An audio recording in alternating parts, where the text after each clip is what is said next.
Bueno, buenas tardes a todos y a todas.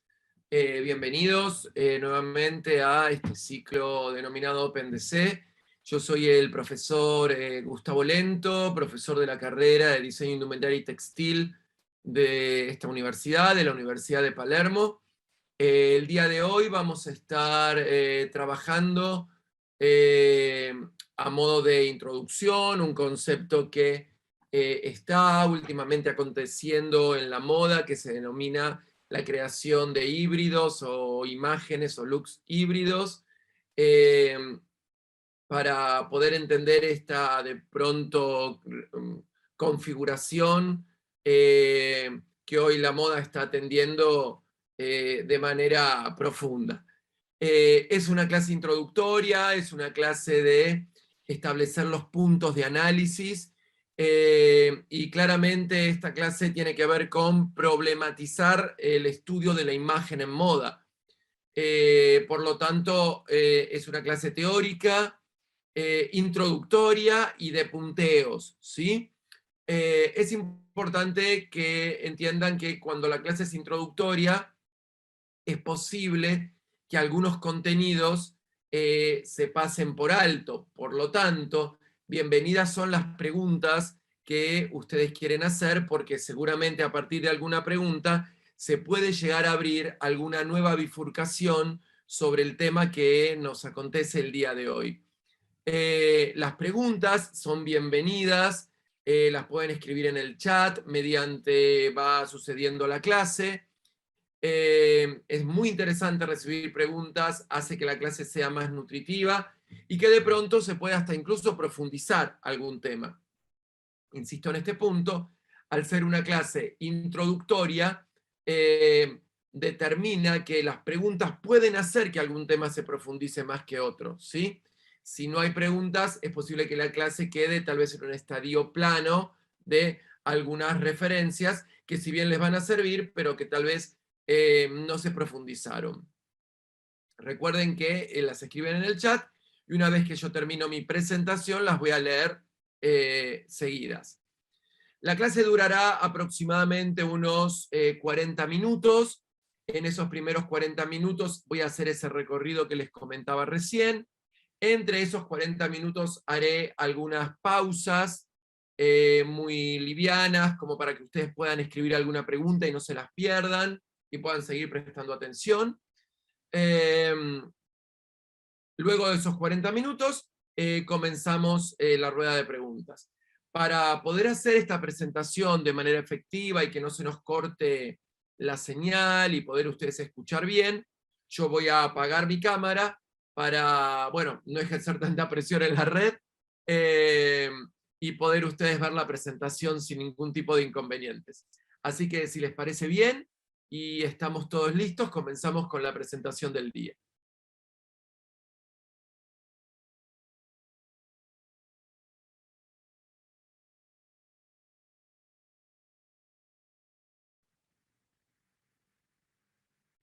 Muy bien.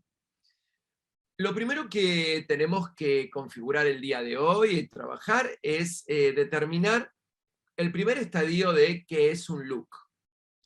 Bueno, para la gente que viene de moda, la palabra look es una palabra muy conocida, una palabra muy usada, es un anglicismo que determina una imagen.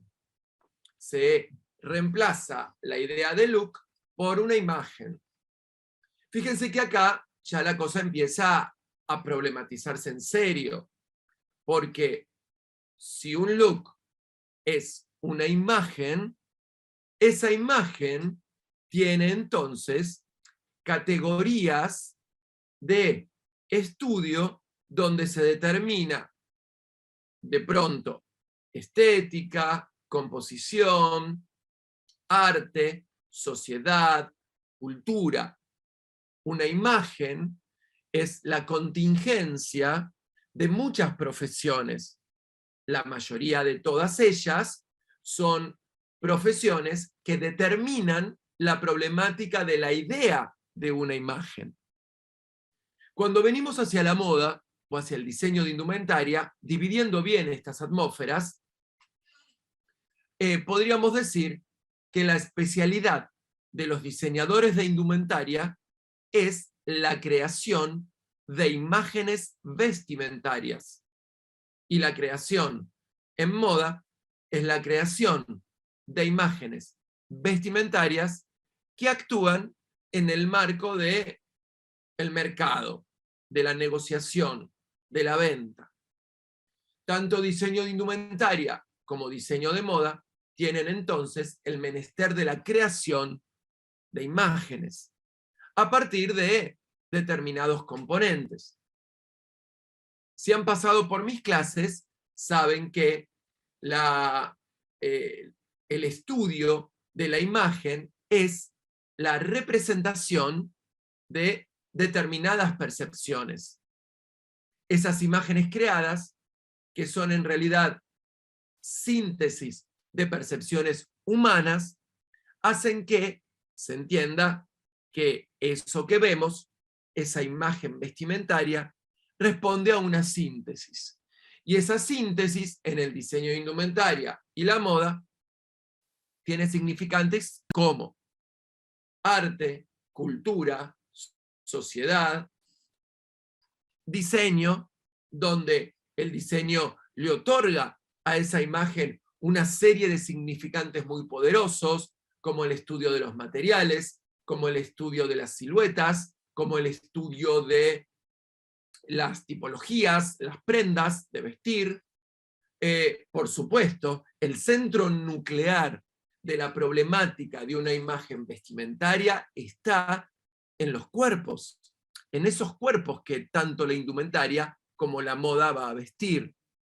La creación de cuerpos vestidos es de la incumbencia del diseño de indumentaria y la moda.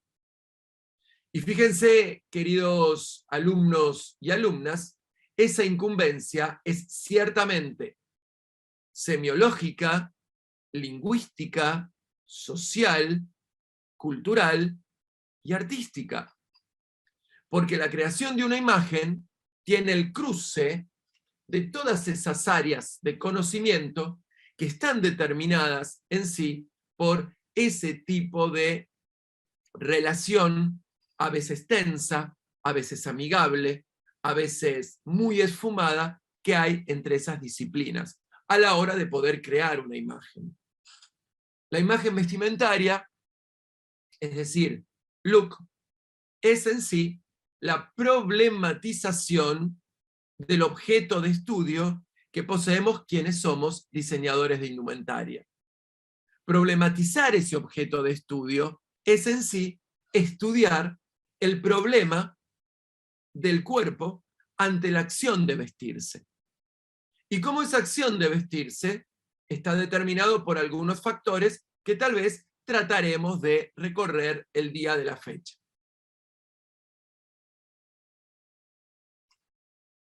¿Qué categorías de la moda se debe conocer, se debe entender para poder hablar de un look o para entender un look? La moda, la indumentaria, tiene determinadas categorizaciones. Esas categorizaciones determinan los modos de crear un objeto. Esas categorizaciones en moda se denominan también rubros. Esos rubros pueden ser alta costura, prêt-à-porter, casual wear, sportwear, a modo general. Podemos encontrar también subrubros dentro de estas grandes categorizaciones. Cada uno de estos rubros o categorías tienen una serie de informaciones, una serie de herramientas y, por supuesto, como se imaginarán, una cierta cantidad de límites que los diseñadores conocemos para poder crear imágenes dentro de esa categorización. Cuando creamos una imagen relacionada con la alta costura, los límites que esa imagen posee determina los fundamentos y las categorizaciones para que eso se entienda como alta costura. Estos rubros fueron creados en distintas épocas, de nuestra sociedad. Cada época tuvo sus modos de entender, de comprender y de traducir. Cada época tuvo sus modos de entender las imágenes y cada época tuvo sus modos de entender las imágenes vestimentarias. Por ende, estos rubros responden a determinadas comprensiones de la sociedad ante un cuerpo vestido. Esos cuerpos vestidos necesitan de esas categorizaciones para ser entendidos en las lógicas de comprensión de determinadas culturas. Esos modos de entender, que también determinan los modos de ver y de interpretar, hacen que la alta costura sea un tipo de rubros que en determinadas sociedades se utilizan para determinadas ocasiones de uso. El prêt-à-porter, como otro tipo de categorización de indumentaria, relacionada con una época, relacionada con los modos de producción, intérprete de seguramente determinados avances sociales, el prêt-à-porter, como un hito histórico de la moda, donde individuos, donde sociedades, donde actores de la moda determinaron los cambios. El prêt-à-porter fue un factor de cambio muy importante en la moda.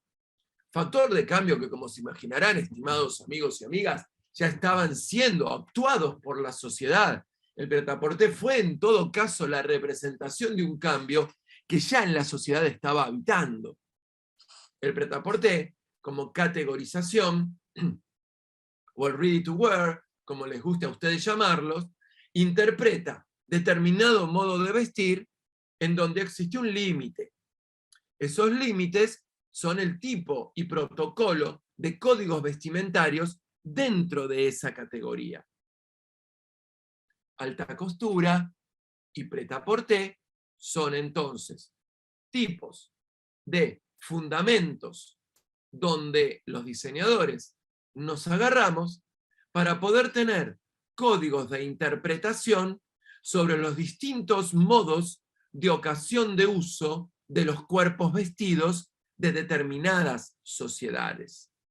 Fíjense ustedes que no es solo la ubicación de una prenda tal o una prenda cual, sino que, en realidad, lo que hacemos los diseñadores es elegimos una categorización para que ésta sea, a su vez, la representación de determinado código visual de un grupo poblacional.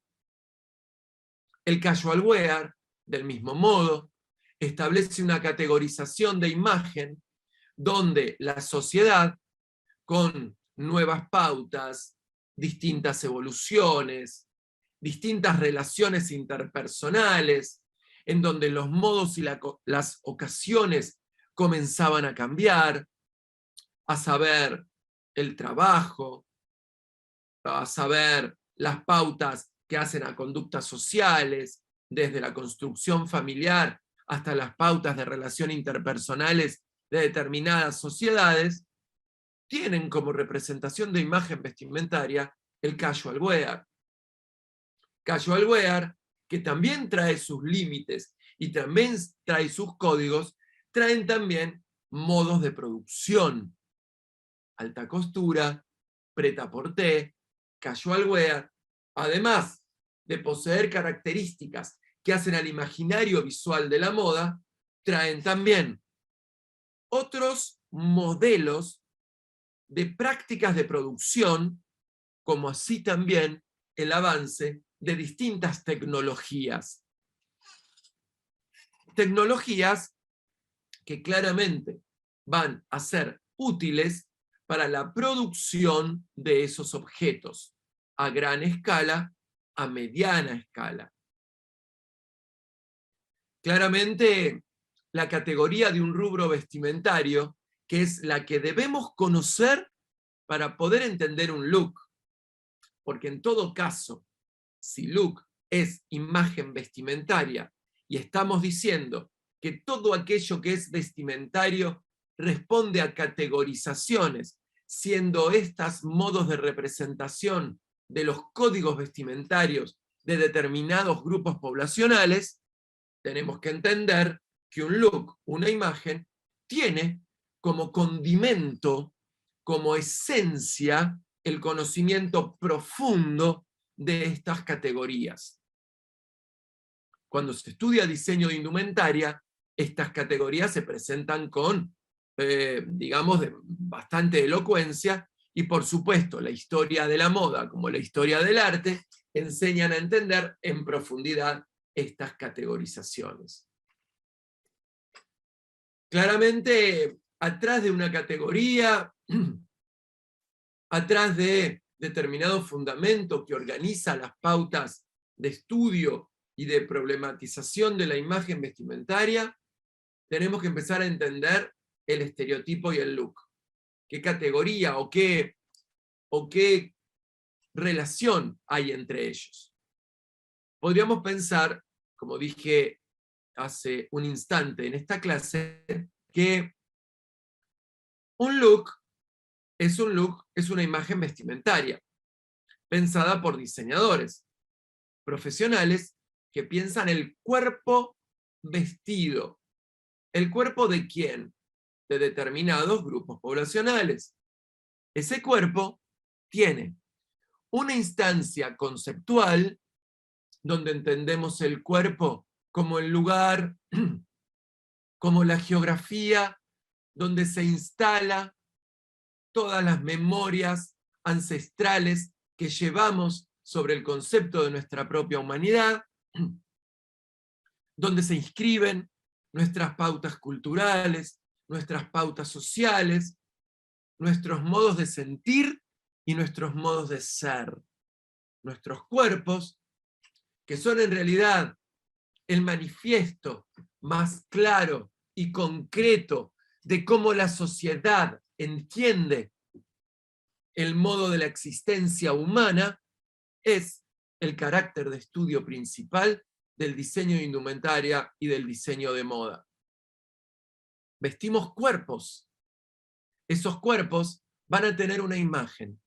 Y esa imagen tendrá la potencia de la inscripción ancestral de esos cuerpos que han demostrado que a partir de vestirse tuvieron un contacto con la sociedad, con el arte y con la cultura. El vestirnos no es solamente un dato decorativo, sino que es un dato que funciona dentro de una sociedad, que nos determina estar en grupos, que nos determina comportamientos, que nos determina determinadas funciones en el rango de lo social. Una imagen es tanto funcional como decorativa. Y cuando hablamos de funcional, entendemos que una imagen es la estrategia de estar o no de acuerdo con aquellos grupos poblacionales. Una imagen, un look, me pone adentro o me deja afuera de determinadas construcciones culturales. Pero además, una imagen es y tiene como fundamento y dato lo decorativo de ese cuerpo. Y la manera de decorar un cuerpo no es una elección individual. La manera de decorar un cuerpo nada tiene que ver con lo singular, sino que decoramos según las categorizaciones y según los modos culturales en donde la decoración es un fundamento. Dentro de la extensión de ese fundamento es donde nos decoramos. Es decir, no somos en realidad tan libres para pensar que me decoro como quiero, sino que en realidad me decoro como me lo permite. ¿Quién? La cultura, la sociedad, el corpus estético de la época en donde me encuentro. Tanto lo funcional como lo decorativo, que establecen a las pautas de relación de un cuerpo en relación a su imagen es determinado por los estereotipos culturales y sociales como modelos donde se emplaza la síntesis de las maneras de vernos. Y esa síntesis como manera de vernos es un aspecto muy tranquilizador de nuestra cultura. Cuando nos vemos y nos reconocemos, nos tranquilizamos. Cuando nos vemos y no nos reconocemos, entramos en caos. Fíjense entonces que un look no es para nada inocente. Un look, una imagen, es la pauta de reconocimiento de si estoy en una sociedad o si no estoy en ella. Nosotros, los humanos, tenemos esa decodificación con una inmediatez y con una rapidez de breves segundos. En breves segundos podemos ver un cuerpo vestido y saber si corro peligro o no. Eso tiene que ver con nuestra genética, eso tiene que ver con nuestra especie humana. Crecimos viendo cuerpos vestidos y crecimos entendiendo que esa vestimenta que veo a lo lejos y la veo con una distancia tal que hasta me permite la huida. Por lo tanto, como me permite la huida, la decodificación de esa imagen posee la rapidez tal de entender si el peligro acontece, huir, o si no, intervenir en los grados de producción interpersonal. Antes que el humano hable, antes que el humano gesticule, antes que el humano pueda ejercer algún gesto, yo veo la vestimenta. Por lo tanto, veo la imagen. Por lo tanto, decodifico un look. Fíjense que determinados estereotipos culturales, tanto en la historia del arte como en la historia de la sociología de la moda, han demostrado que su forma de verse tenía que ver con la intimidación, tenía que ver con asustar a otros. Otros grupos poblacionales determinan que la forma de verse determinaba la forma de establecer determinadas pautas dentro de una sociedad, de estar en contra de esas pautas.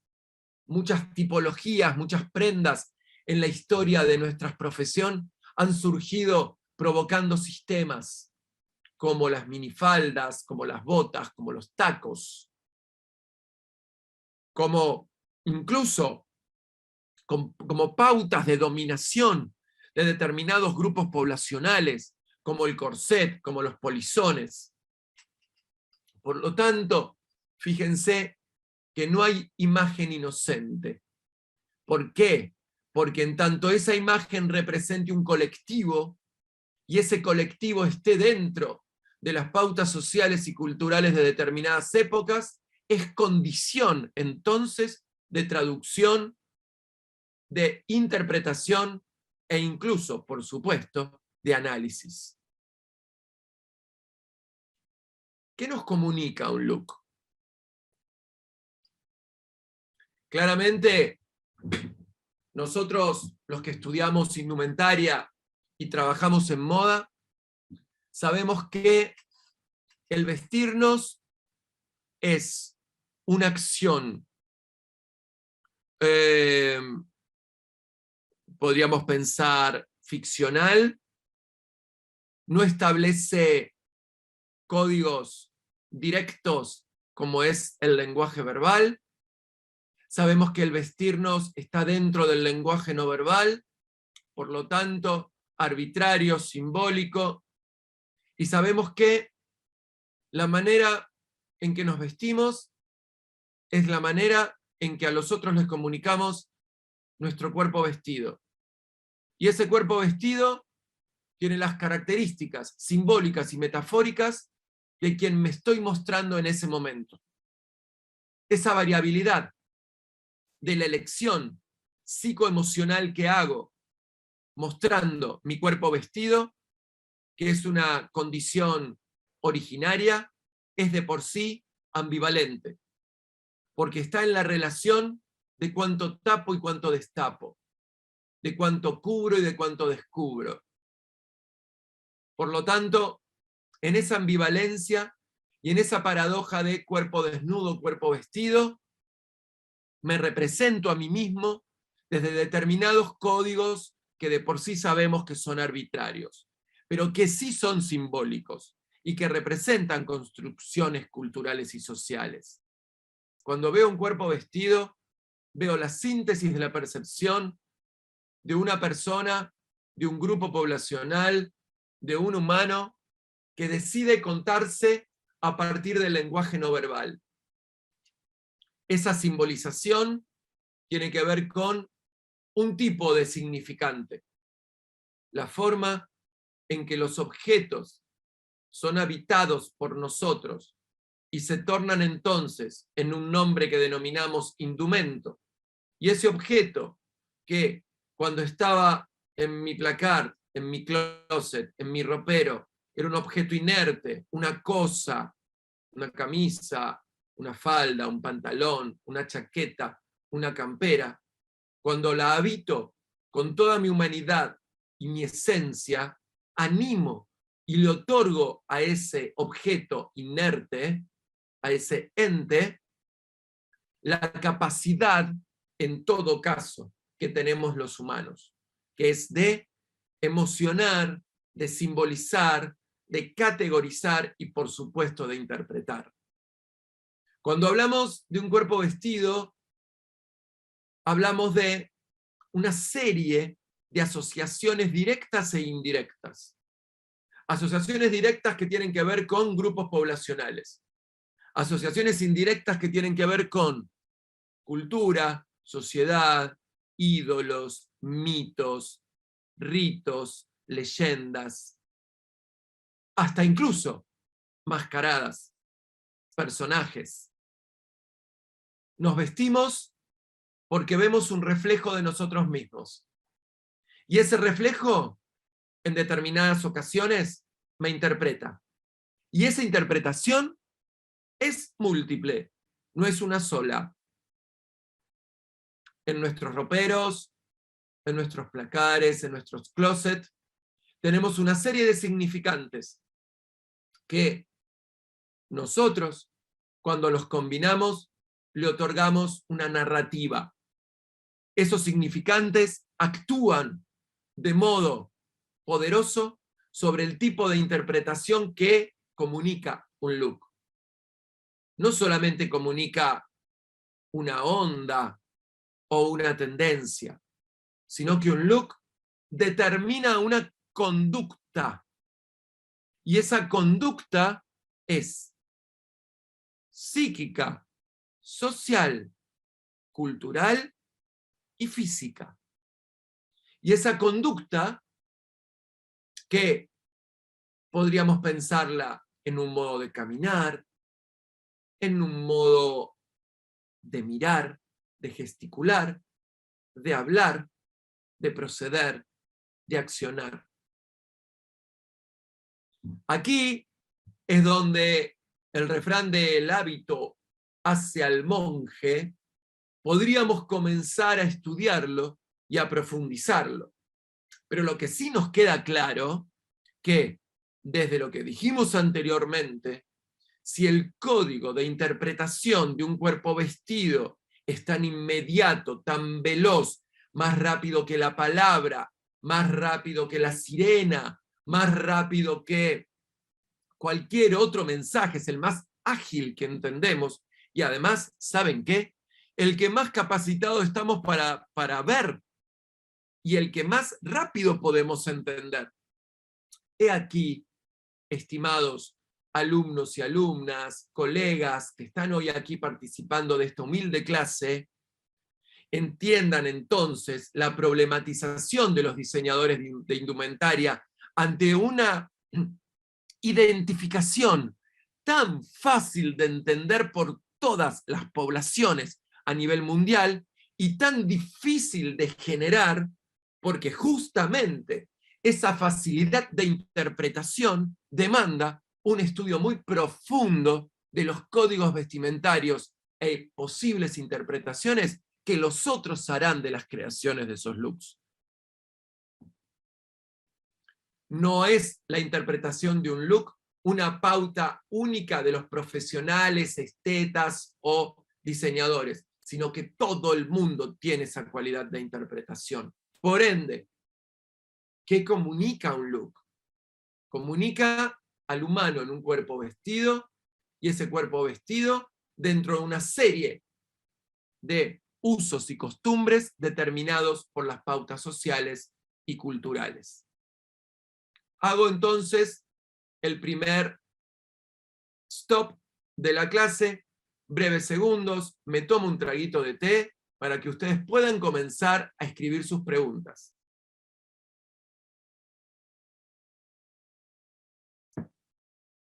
Recuerden que es muy importante comenzar a establecer un diálogo entre nosotros.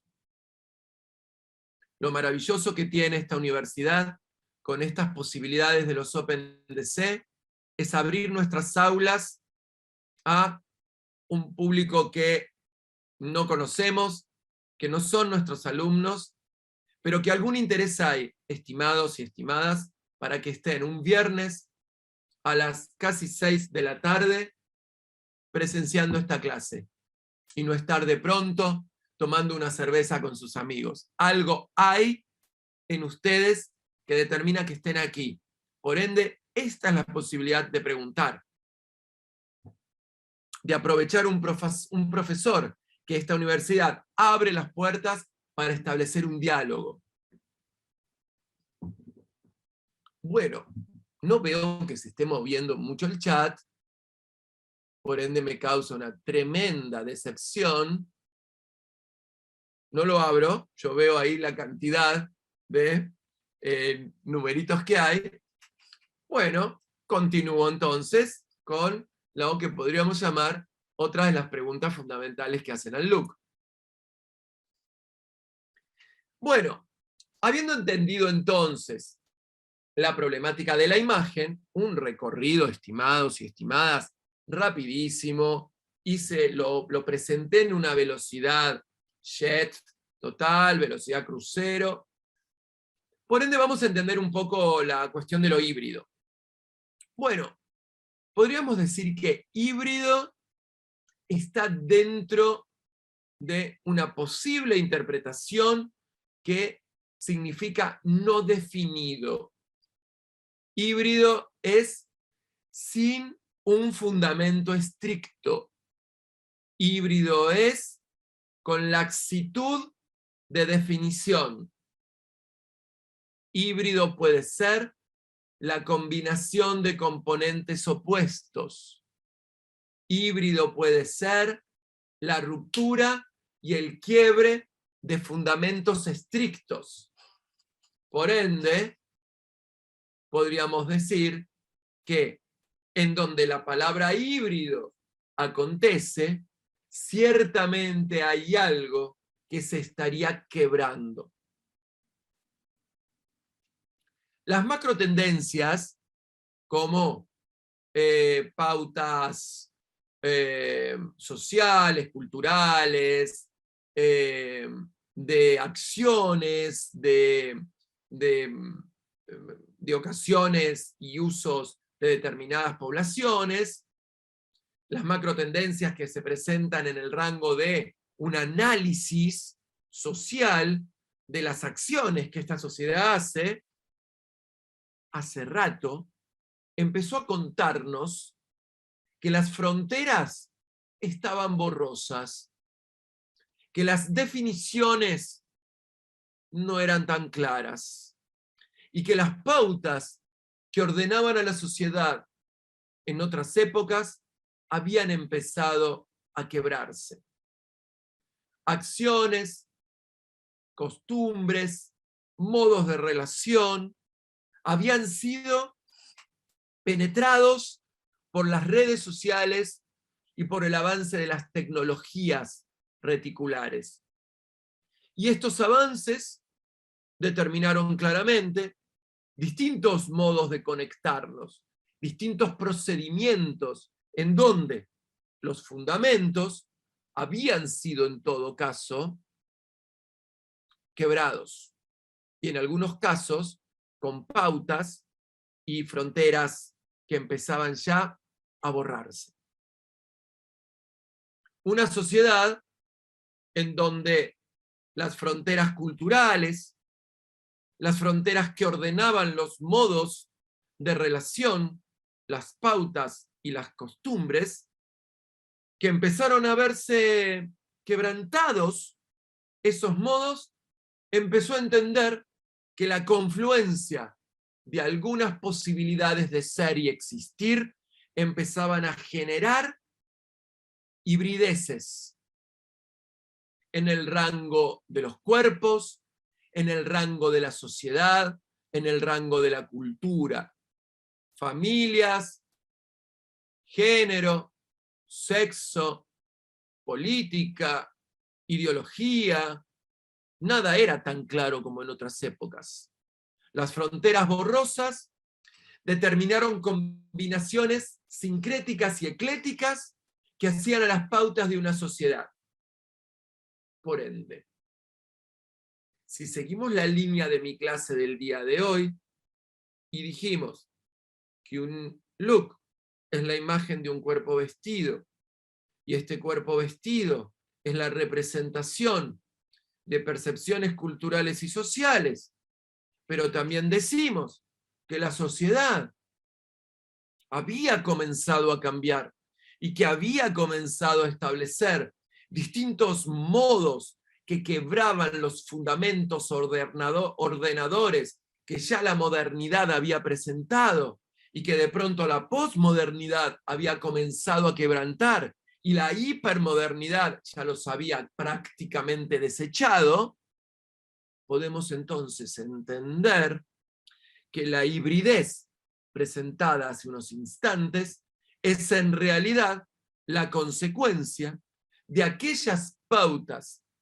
ordenadoras, representacionales, de las percepciones de algunos cuerpos que antes se veían con claridad y hoy se desvanece a partir de una no categorización, de una no definición concreta. Por ende, las macrotendencias nos vienen diciendo sobre esas hibrideces que la sociedad ya comenzaba a hacer desde hace por lo menos 50 años atrás. Claramente, uno de los primeros representantes de lo híbrido comenzó a ser el arte. El arte, cuando empieza a salir de las galerías, perdón, de los museos, que empieza a recorrer galerías, que empieza a estar en la calle, en las acciones, en las protestas, en las grandes marchas de protestas políticas, culturales, con representaciones artísticas dadas por los cuerpos, por danza, por escultura, por música. El arte comienza a entender que lo híbrido empieza a ser una instancia posible de representación y que también la hibridez daba, por lo tanto, una libertad que sobre aquellos fundamentos no existía. La hibridez abría caminos y bifurcaciones sobre las representaciones de una fusión entre arte y 800 posibles situaciones para poder pensar la producción artística. Desde las vanguardias para acá, podríamos comenzar a partir de casi un siglo de camino de hibridez del arte por sobre su representación, con cuestionamientos híbridos, que aquello que no es arte puede ser arte, que el arte es lo que no se ve, figuración, abstracción, como el camino en donde se pone en cuestionamiento tal vez los fundamentos de la academia, y se empieza a romper la academia quebrando esas pautas. Llegando más acá, el arte digital, estando hoy ante la pregunta si los NFT están dentro de una pauta, de una categorización, si es arte o si es pura charlatanería. Esa pregunta que no define, que no categoriza, que no sabemos si estamos entre diseñadores o artistas, o si el diseño es arte, o si el arte es diseño. Hay algunos que se instalan en lo híbrido, porque es, en todo caso, la pauta contemporánea de la definición de una sociedad actual, lo híbrido. Lo híbrido como definición de una sociedad contemporánea, en donde el arte fue uno de los primeros que representó esta idea. Llegando prácticamente, bien, 40 minutos, ¿eh? Bien. Llegando prácticamente al cierre de esta clase para comenzar la charla con ustedes, presento entonces el look híbrido. El look híbrido es aquel que quiebra los fundamentos organizadores de la moda, como el prêt-à-porter, el casual wear, la alta costura, el sportwear, donde estereotipos de consumo deciden combinar estos de manera ecléctica, generando entonces nuevas pautas y visionamientos, donde la conducta vestimentaria contemporánea es el quiebre del fundamento, porque se es en todo caso contemporáneo, demostrando la posibilidad de pertenecer a una imagen híbrida.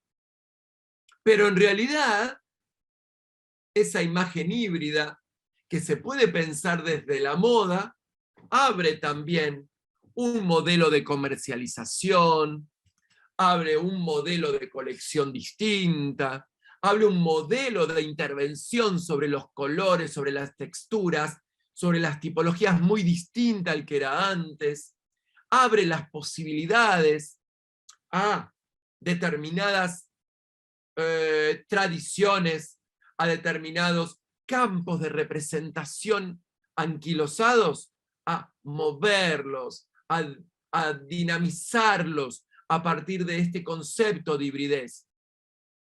Las grandes marcas, entre ellas Gucci, Prada, Louis Vuitton, Ralph Lauren, todos, bueno, Yves Saint Laurent hace rato, Dior, comenzaron a entender la hibridez y empezaron a romper la categorización prêt-à-porter, definido, concreto, protocolar, hasta la alta costura, estimados amigos y amigas.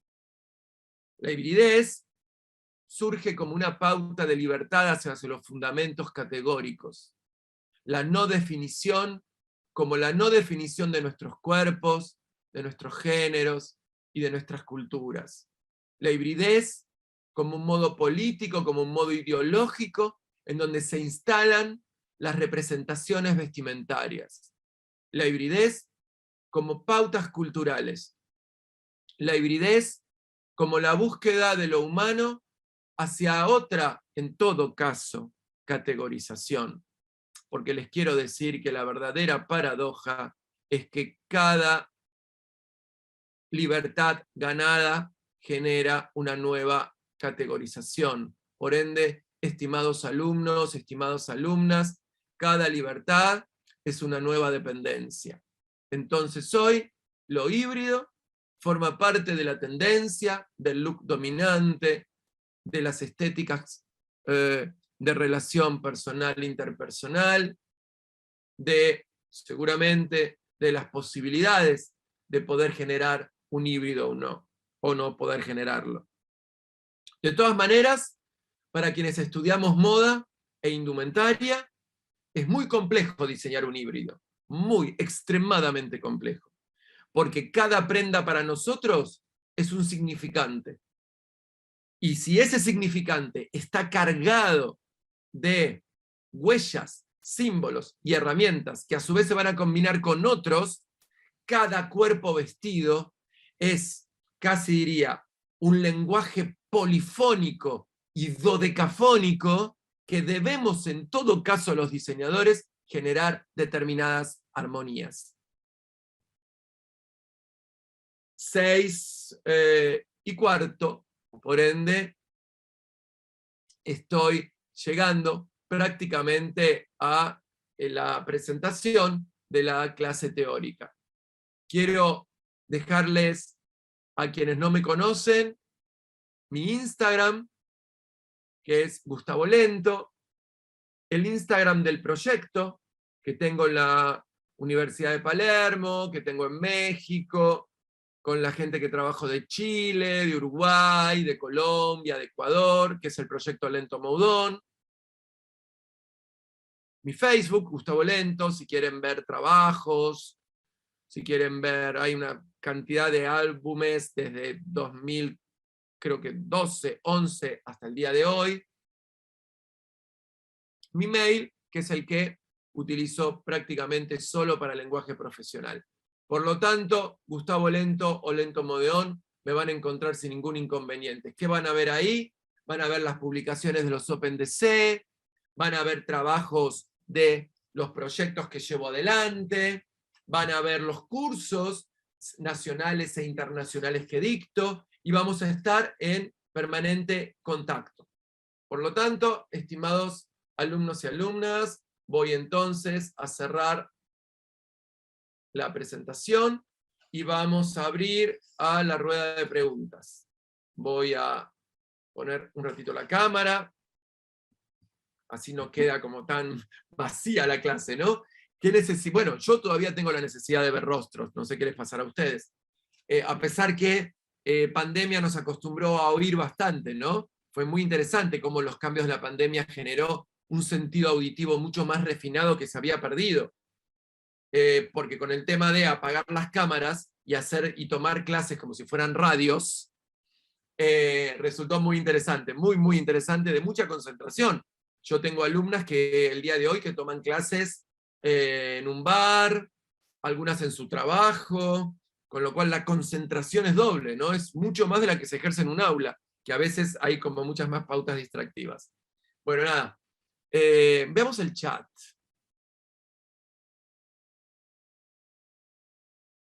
Gracias, Jackie, por tu deseo de una bonita tarde. De verdad que es una tarde bonita, divina, aquí en Buenos Aires. Una tarde fresca, soleada, muy linda. Dice Victoria, la producción de looks híbridos, ¿sería como también una forma de rebelión contra el sistema ya establecido? Claramente, Victoria. Digo, es una forma de rebeldía, no sé si de rebelión. Es una forma, una manera, un modo en donde los fundamentos fueron quebrados. Y esos fundamentos quebrados generaron pautas y libertad para que nuevos grupos poblacionales encuentren en sí una representación. Yo creo que el look híbrido, como modo de pensar las imágenes vestimentarias, pone en cuestionamiento fundamentos, pone en cuestionamiento categorizaciones, pone en cuestionamiento género, sexo, y pone y problematiza la imagen. Florencia dice, hola, más allá de la moda que se impone en la sociedad que vivimos, ¿cómo hacemos para que nuestro look sea aceptado igual, por más que no encaje? Flor,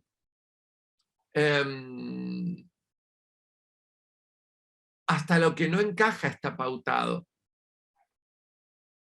Quiero decir, no encajar es estar en una deconstrucción del lenguaje tal que te diría, para lo que es nuestra existencia hoy, es improbable.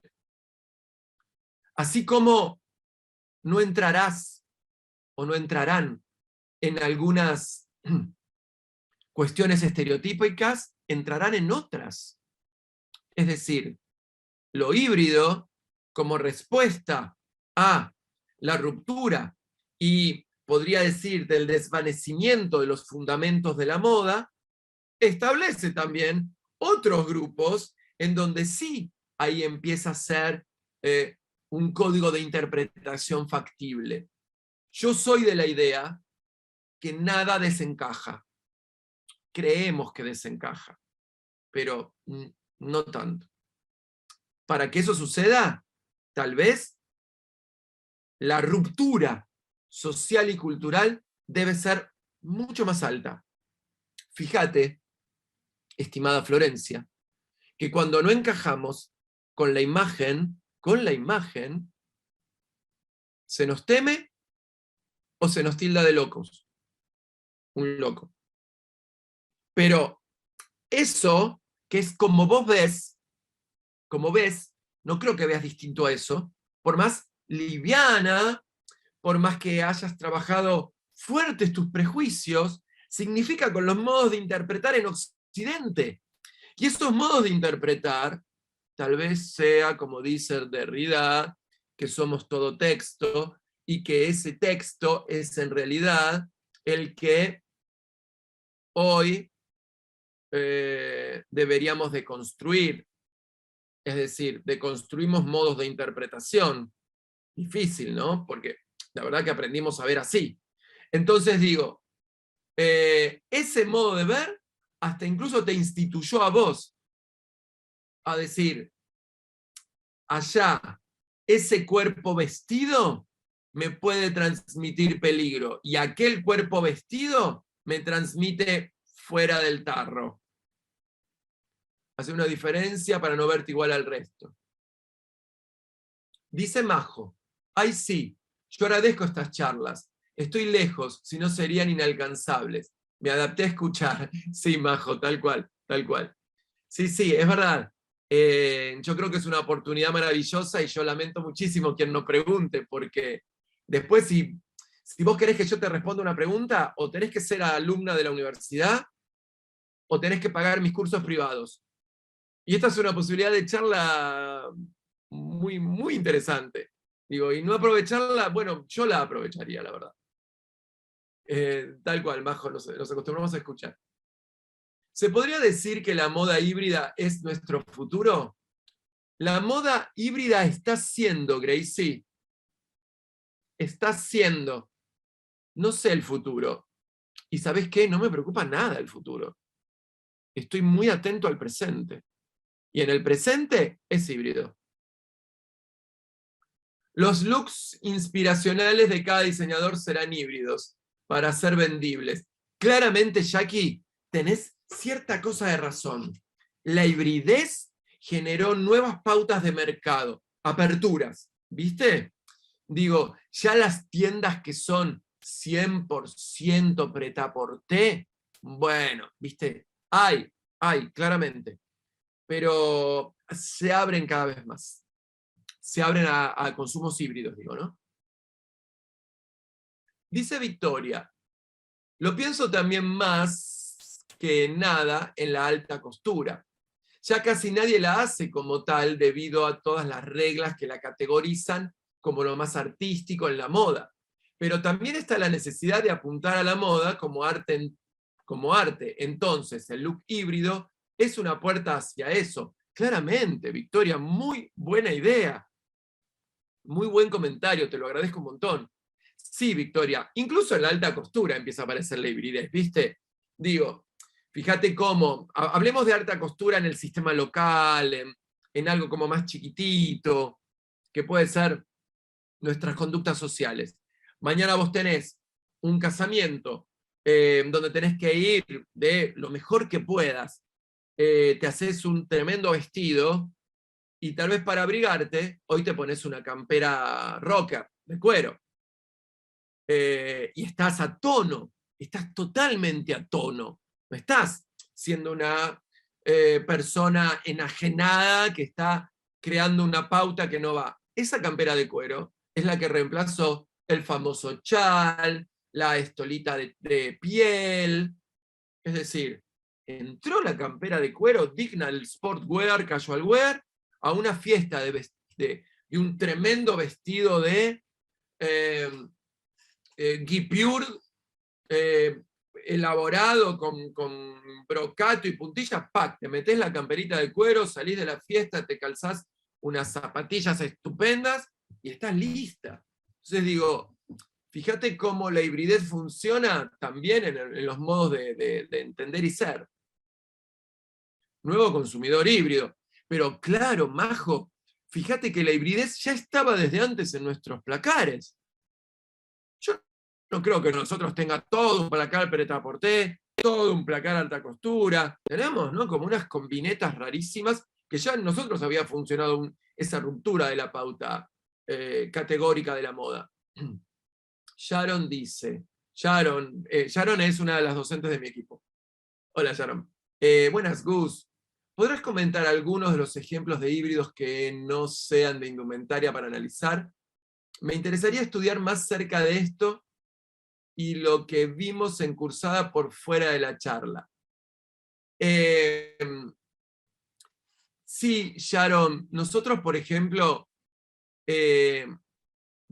cuando pensamos la hibridez fuera de lo que puede ser una tipología híbrida o fuera de lo que puede ser un objeto híbrido, entendemos en realidad que por eso es el link diferente, tal vez, que ese objeto es una representación de algo anterior.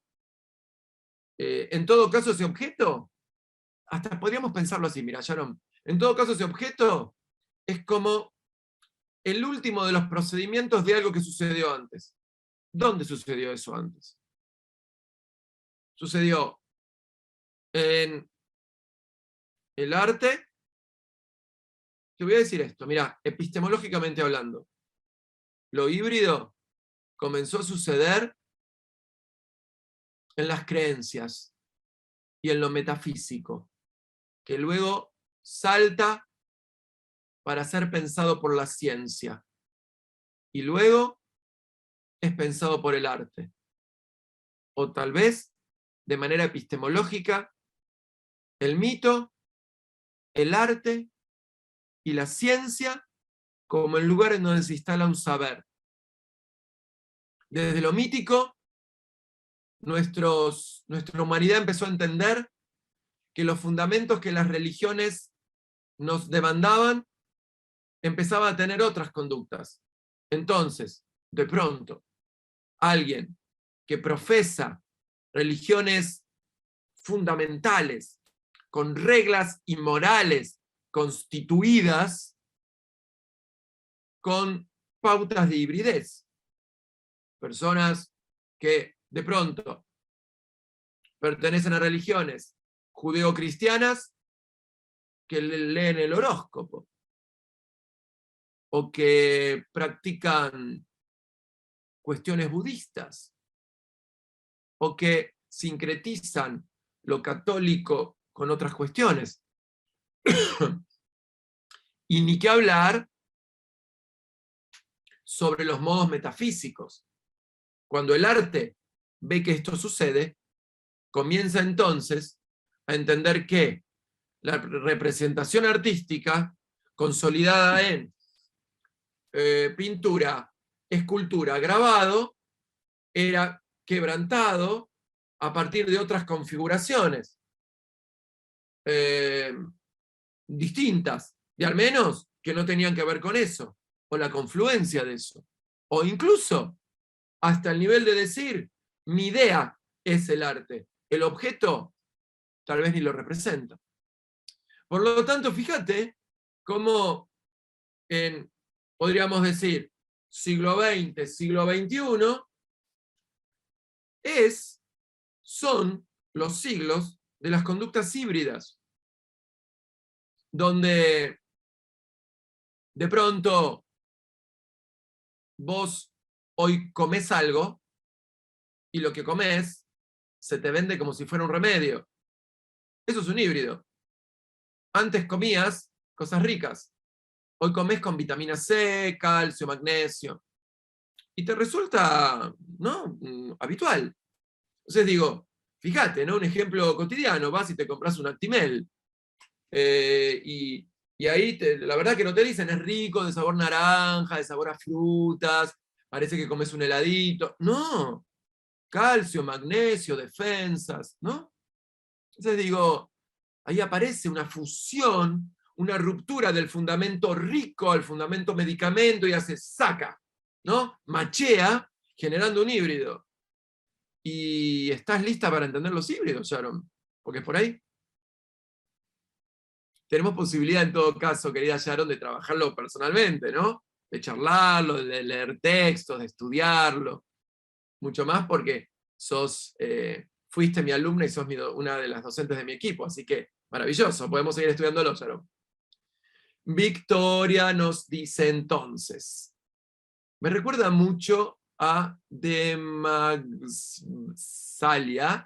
en Balenciaga, claro, cómo se toma el prestigio de la casa y lo toma a otro nivel, donde lo híbrido juega con la cultura del consumismo. Claro, Victoria, perfecto tus análisis, Vic. Hermoso, te agradezco, comparto, 100%. Nuestras abuelas son el mejor ejemplo de la hibridez. Puede ser. La vejez es un punto híbrido. ¿Sabes por qué? Porque,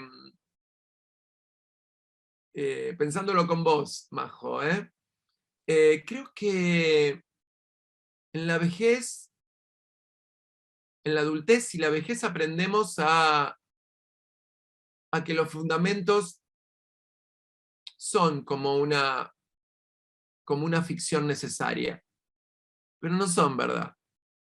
Y ahí empezamos a relajar. Entonces vemos a abuelitas y abuelitos que a su vez nadie los piensa en moda, ¿no? Es decir, una casa para vestir abuelitos, una casa para vestir abuelitas, no hay tantas, casi no hay. En Buenos Aires casi no hay.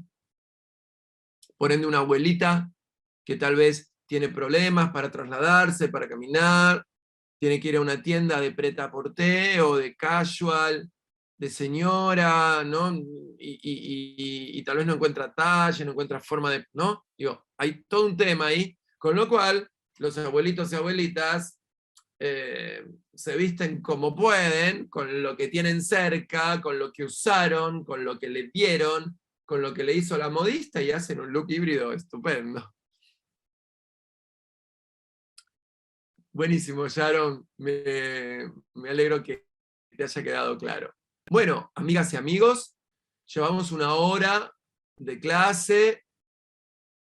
No sé si tienen ganas de preguntar algo más, alguna reflexión, no tiene que ser una pregunta, ¿eh?